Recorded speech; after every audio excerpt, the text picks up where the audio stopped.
السلام عليكم ورحمة الله وبركاته. عملاء شركة ميم، أهلا بيكم في فيديو جديد وأول فيديو من سلسلة إزاي تستخدم معدات الصيانة. السلسلة دي بناء على طلبكم، ناس كتير طلبت مننا نوضح طريقة استخدام كل منتج. الكلام ده طبعا للناس المبتدئين، الناس اللي هي الهواة اللي بيحبوا يشتغلوا الحاجة بإيديهم. طبعا الناس الصناعية واللي شغالين في الشغلانة دي عارفين كل اللي احنا هنقوله ده. فالفيديو ده موجه للناس اللي هي المبتدئة اللي عايزة تعرف ازاي تستخدم الحاجات دي. واول فيديو هنبدأ معانا فيه بصاروخ العفريت. صاروخ العفريت اسمه العفريت لان هو يعتبر بيعمل حاجات كتيرة جدا وكمان امان غير الصاروخ العادي. الصاروخ العادي بيبقى خطر لو انت اول مرة تستخدمه. لازم يكون فيه وسائل امان كتيرة، انما الصناعي طبعا متعود عليه. انما صاروخ العفريت اللي هو 300 واط ده امان جدا، بيشتغل بالتردد، اسمه الصاروخ الترددي او الصاروخ العفريت. 300 واط بيجي معاه قطع. صاروخ العفريت ده بيعمل الآتي. هنعرف دلوقتي. هو بيجي في كرتون طبعا زي كده، بيجي معاه الضمان. ده الصاروخ اهو زي ما انتم شايفين، الحالة بتاعته كويسة. ده زرار الفتح والقفل، هنا زرار السرعات. في 6 سرعات، كل سرعة مختلفة طبعا، بتبقى ايه على حسب القوة او الحاجة اللي انت بتعملها. طيب ده بيعمل ايه؟ ده بيقص، تقدر تقص بيه خشب وحديد وبلاستيك، وتقدر تقص بيه طبعا كرتون بكل سهولة. مميزاته ان هو مش خطر. يعني مش خطر، هنجرب مع بعض دلوقتي. وممكن كمان تصنفر بيه، يعني ده ينفع برضو للصنفرة. زي ما انتم شايفين بيجي كده، بيجي معاه ايد زي دي، ممكن تحطها كده.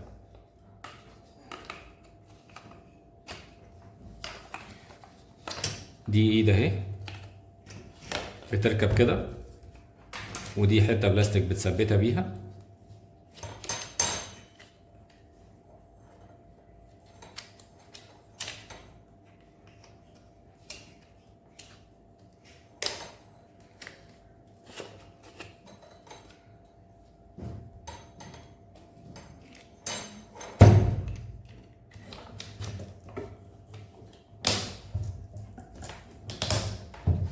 زي ما انتم شايفين، اول حاجة بيعملها هي الصنفرة. طيب انا عشان اركب الجهاز، هو الجهاز بيجي معاه دي مفتاح لانكيه، وده المسمار اللي بيجي معاه اللي بيربط القطع المختلفة اللي بتيجي معاه. القطع المختلفة اللي بتيجي معاه، دي اول قطعة، دي تاني قطعة، دي تالت قطعة، دي رابع قطعة، وطبعا قطع الصنفرة. هنركب قطعة الصنفرة بالشكل ده. هنروح حاطين زي ما انت شايف كده، شايفين الحتت الزيادة اللي طالعة دي بتركب هنا اهي. اول ما تركب وتثبت مكانها، هنروح مطلعين المسمار ده ونبدأ نركبه بالشكل ده. دي اول خطوة، طبعا سهل جدا وامان.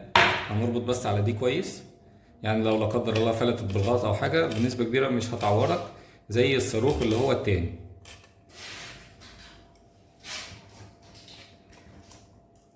هنجمد عليها زي ما احنا شايفين. نبدأ نحط مثلا قطعة صنفرة زي كده بتثبت. هنشغل في الكهرباء ونجرب.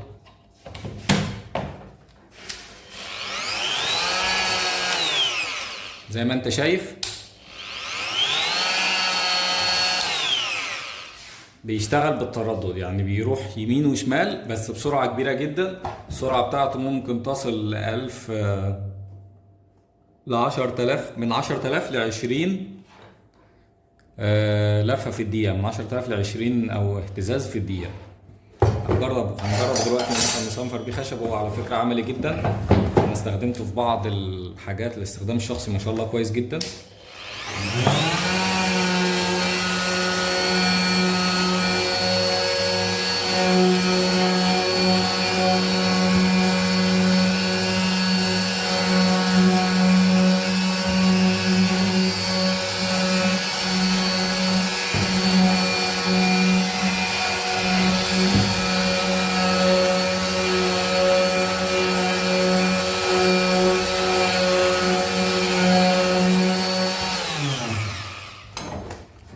زي ما احنا شايفين ما شاء الله نعم الخشب كويس جدا. ده طبعا للناس اللي هي المبتدئة لو حابب ينعم اي حاجة في البيت. دي اول وظيفة ليه اللي هي الصنفرة. هنفك بقى الجهاز ونجرب حاجة تاني.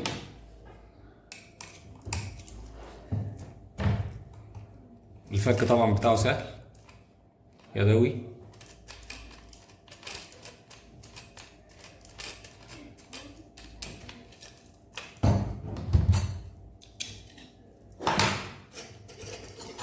ده اول سلاح، ده بيقص خشب وحديد وبلاستيك. نحطه كده. طبعا بنخلي دي تبقى في النص بحيث ان انت تعرف تشتغل بيها. تبدأ تحط دي كده اهو.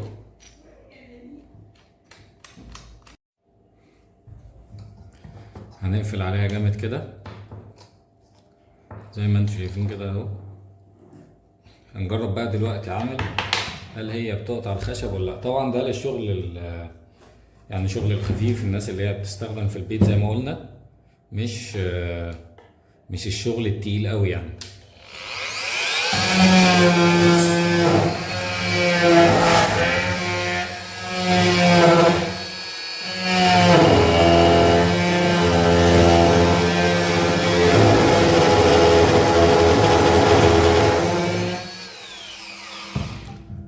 زي ما احنا شايفين اهو، قطع معايا الخشب بكل سهولة وسلاسة، ما شاء الله حاجة محترمة.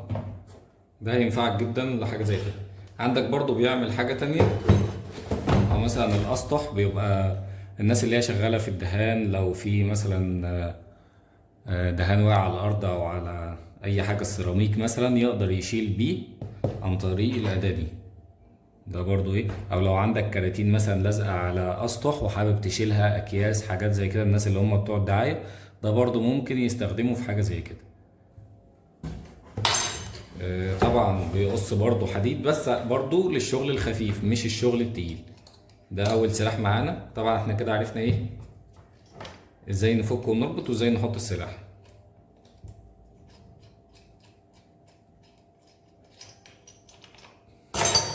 ده سلاح تاني، سلاح بيجي ده برضو بيقص خشب وبلاستيك وحديد.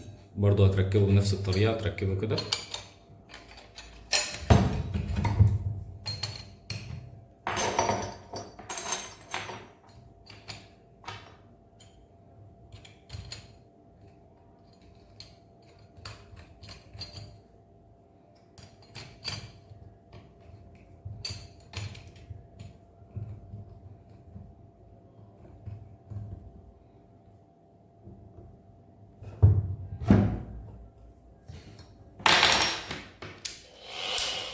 هنجربه دلوقتي برضو اهو.